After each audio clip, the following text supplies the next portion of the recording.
हरियाणा के गुरुग्राम से बड़ी खबर इस वक्त की आ रही है।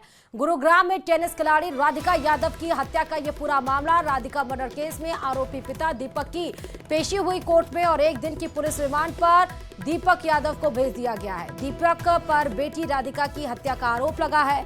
गुरुग्राम कोर्ट में आरोपी दीपक यादव की पेशी हुई और पुलिस रिमांड में 1 दिन के लिए भेजा गया है। बुधवार की यह घटना है सुबह करीबन 10:30 बजे के आसपास की, जब पिता दीपक ने बेटी राधिका को ताबड़तोड़ 3 गोलियों मारकर उनको मौत के घाट उतार दिया था। 1 दिन की पुलिस रिमांड पर है। कई सारी बातें इस बीच में निकल कर आई थी कि पिता ये कह रहे थे कि सामाजिक ताना बाना से वो परेशान हो चुके थे क्योंकि एक अच्छी प्लेयर थी और टेनिस एकेडमी भी चलाना चाहती थी। इसको लेकर कई बार पिता और बेटी के बीच में रोका टोकी हुई थी। पिता नहीं चाहते थे कि टेनिस एकेडमी चलाएं क्योंकि जो समाज है वो ये बोलता था कि बेटी की कमाई पर वो खाते हैं। लेकिन और लोग जो आसपास के लोग थे उन्होंने ये बताया कि दीपक यादव का दरअसल कार के एसेसरीज का दुकान था और आर्थिक तंगी नहीं थी घर में, और सोशल मीडिया पर उनकी बेटी राधिका काफ़ी ज़्यादा एक्टिव रहती थी जो उनके पिता यानी दीपक को पसंद नहीं था, और ये भी एक कारण हो सकता है। हालांकि जितने भी अकाउंट्स हैं वो सारी डाटाज इनके डिलीट है। इसीलिए आज जब कोर्ट में हालांकि वारदात को कबूल कर लिया है, जिस समय ये घटना घटित हुई इस समय राधिका की मां, पिता दीपक और राधिका ही थी जिस समय उनके पिता ने गोली मारी। हालांकि 1 दिन की पुलिस रिमांड पर इनको भेजा गया है। गुरुग्राम में टेनिस खिलाड़ी राधिका की हत्या का आरोप उनके पिता दीपक पर है। अब खबर यह आ रही है कि राधिका की हत्या इसलिए की गई क्योंकि राधिका मुस्लिम लड़के के साथ सोशल मीडिया पर रील पोस्ट कर रही थी। राधिका के पिता इसी से नाराज थे। देखिए इसे पर यह रिपोर्ट।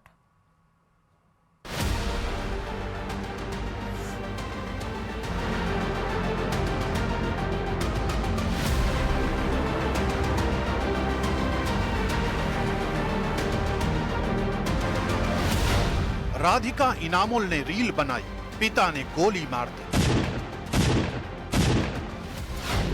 रील बनाने की नाराजगी मौत के अंजाम तक पहुंच गई। ये एक ऐसा कारवां था जो थम गया। राधिका के पिता को अपनी बेटी का इनामुल के साथ ही रिश्ता, ये साथ कभी मंजूर नहीं था। नाराजगी अंदर ही अंदर सुलगती रही और फिर 3 गोलियों की आवाज ने इस कहानी का खौफनाक अंजाम लिख दिया। सूत्रों के मुताबिक राधिका को सोशल मीडिया से पब्लिसिटी मिल रही थी। इनामुल के साथ उसका ये वीडियो वायरल हो रहा था। पिता दीपक को ये साथ लगातार नागवार गुजर रहा था। बात बर्दाश्त के बाहर हो चली थी। दावा तो ये भी किया जा रहा है कि लोग राधिका और इनामुल के इस रिश्ते को लेकर पिता दीपक से तरह तरह की बातें कह रहे थे। उन पर बातों का असर यह हुआ कि राधिका के पिता का गुस्सा धधकता रहा और फिर वो हुआ जिसकी कल्पना भी करना मुश्किल है। एक पिता ने अपनी बेटी को 3 गोलियां मारकर मौत की नींद सुला दिया।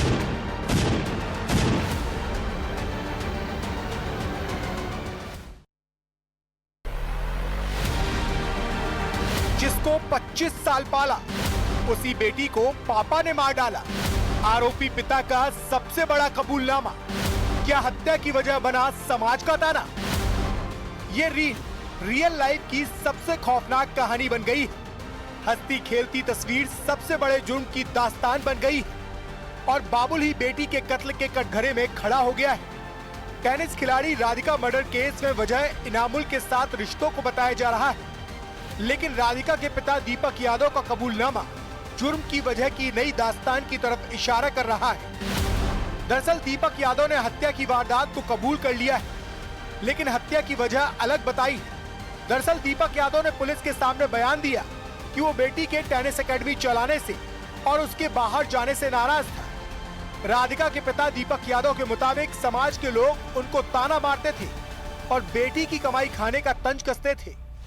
हत्या से पहले पिता और बेटी में जमकर बहस हुई थी और इसकी वजह थी टेनिस एकेडमी बंद करवाना। फिर क्या था, दीपक यादव ने ताबड़तोड़ 5 गोलियां दाग दी और 3 गोलियां राधिका को लगी, जिससे उसकी मौत हो गई।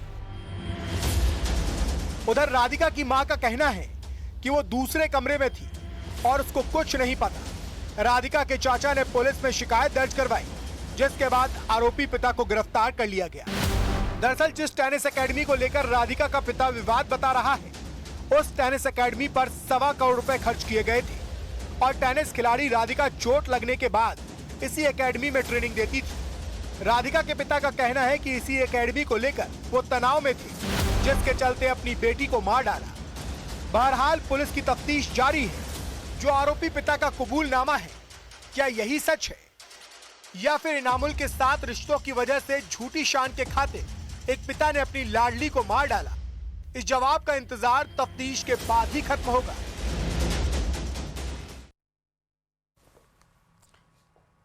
ईडी के सूत्रों के हवाले से बड़ी खबर इस वक्त की आ रही है। झांगुर बाबा और नीतू की कस्टडी लेने की कोशिश करेगी अब ईडी।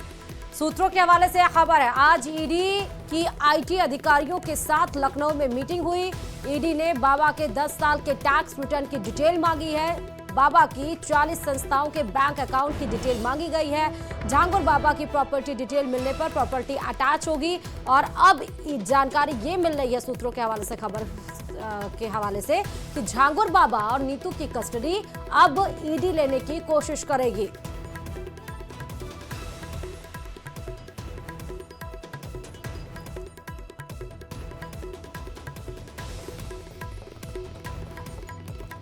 अंगूठी के नग बेचने वाला जलालुद्दीन कैसे बन गया 100 करोड़ का मालिक? प्रधानी का चुनाव, मुंबई की दरगाह, रोहरा दंपत्ति का धर्म परिवर्तन और फिर बदल गई झांगुर की जिंदगी। अवैध धर्मांतरण का मास्टरमाइंड जलालुद्दीन बेहद शातिर है। धर्मांतरण के लिए रेप, धमकी और मदद के नाम पर धोखा उसकी फितरत है। बलरामपुर की कोठी में अस्तबल और विदेशी कुत्तों के अलावा खुद का पावर हाउस बताता है कि वह लग्जरी लाइफ जी रहा था। अपराध से लेकर इंटरनेशनल कनेक्शन तक उसकी कहानी आपको दिखाते हैं इस रिपोर्ट में।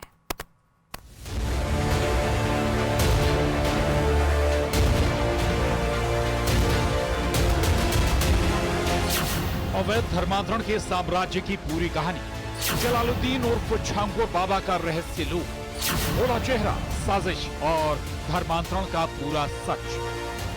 बलरामपुर में अवैध धर्मांतरण के सरगना जलालुद्दीन उर्फ झांगुर बाबा की कई कहानियां सुर्खियों में। बेहद शातिर, चालबाज और धोखा देकर धर्मांतरण का मास्टरमाइंड है। औरैया जिले की रहने वाली एक युवती को हिंदू युवक रुद्र बनकर मुस्लिम मिराज ने फंसाया था। पिता की शराब छुड़वाने के लिए ये लड़की मिराज के जरिए झांगुर बाबा के संपर्क में आई थी। पिता की शराब छुड़वाने के नाम पर युवती को इस्लाम अपनाने के लिए मजबूर किया गया।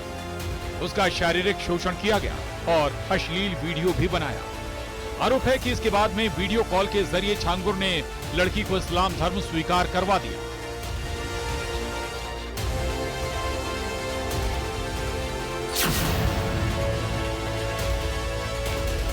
जलालुद्दीन शाह उर्फ झांगुर बाबा की कहानी पूरी तरह से फिल्मी।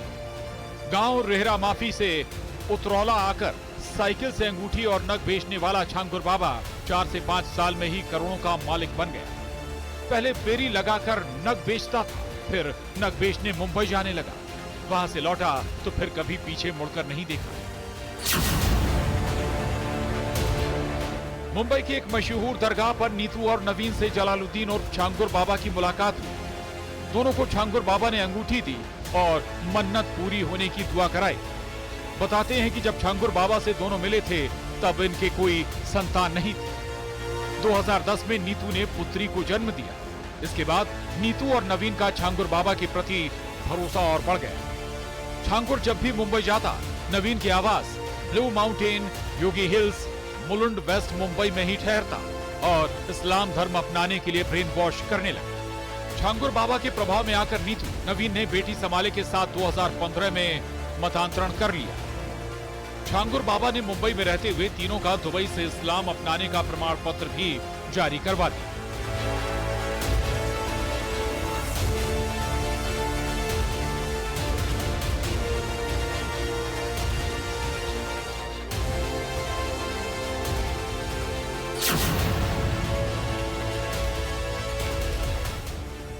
नीतू और नवीन का इस्लाम अपनाने का प्रमाण पत्र जारी होने के बाद पता चला कि जलालुद्दीन और झांगुर बाबा इंटरनेशनल लेवल पर भी अपनी जड़ें जमा चुका है। उसका दुबई कनेक्शन सामने आया। यूपी एटीएस को खाड़ी देशों की यात्रा और करोड़ों के ट्रांजैक्शन की जो जानकारी मिली है, उससे पता चलता है कि छांगुर के तार कई देशों से जुड़े हैं और आशंका है कि अवैध धर्मांतरण के लिए विदेशी फंडिंग भी हो रही है।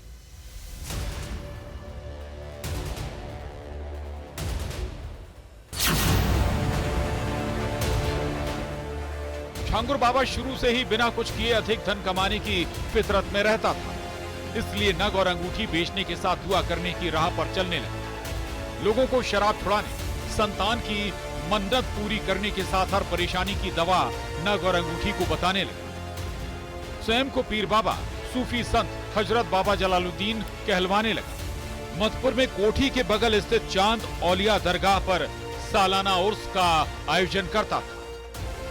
यहाँ बड़ी संख्या में देश और विदेश से लोग पहुंचने लगे थे।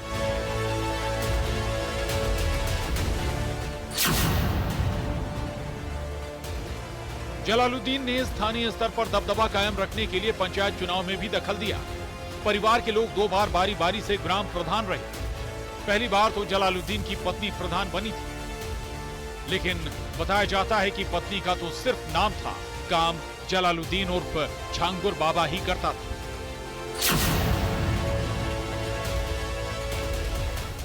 साल 2020 में नीतू नवीन बेटी समाले के साथ छांगुर बाबा के साथ रहने रेहरा माफी गांव पहुंच गए। रेहरा माफी छांगुर बाबा का मूल गांव है। यहां से अलग मधुपुर गांव में नीतू के नाम करीब 5 बीघा जमीन खरीदी और 12 करोड़ रुपए की लागत से आलीशान कोठी बनवाई।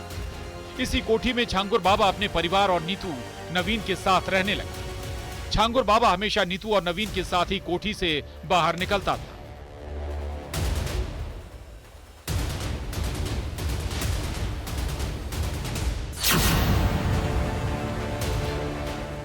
बताया जाता है कि छांगुर पान का शौकीन है। जब भी छांगुर पान थूकने के लिए बढ़ता तो नीतू ही पीकदान आगे बढ़ाती थी। यही नहीं, खाना पानी के साथ तेल मालिश भी नीतू ही करती थी।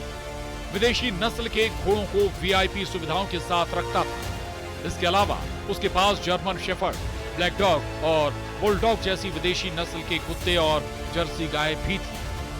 चर्चा तो यह भी है कि नवीन और नीतू की संपत्ति के जरिए जलालुद्दीन और छांगुर बाबा ने अवैध धर्मांतरण का साम्राज्य खड़ा कर दिया।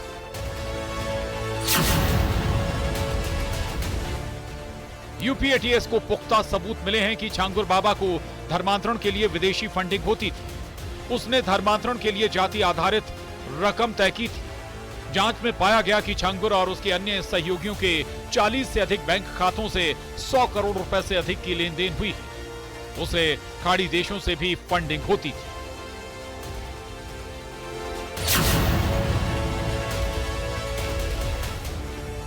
जलालुद्दीन ने जाति के आधार पर धर्मांतरण का रेट कार्ड तय कर रखा था। ब्राह्मण, क्षत्रिय, सरदार लड़कियों के लिए रुपए 15 से 16 लाख, पिछड़ी जातियों की लड़कियों के लिए 10 से 12 लाख रुपए और अन्य जातियों के लिए 8 से 10 लाख रुपए दिए जाते थे। गिरोह के लोग गरीब और असहाय लोगों की मदद करते थे, फिर धर्म बदलने का दबाव बनाते थे।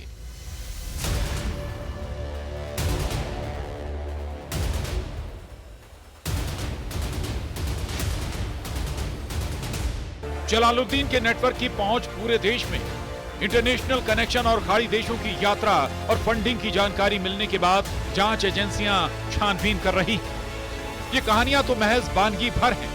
जलालुद्दीन के अवैध धर्मांतरण गैंग की परतें लगातार खुल रही हैं। Bureau report, news 18, Uttar Pradesh, Uttarakhand.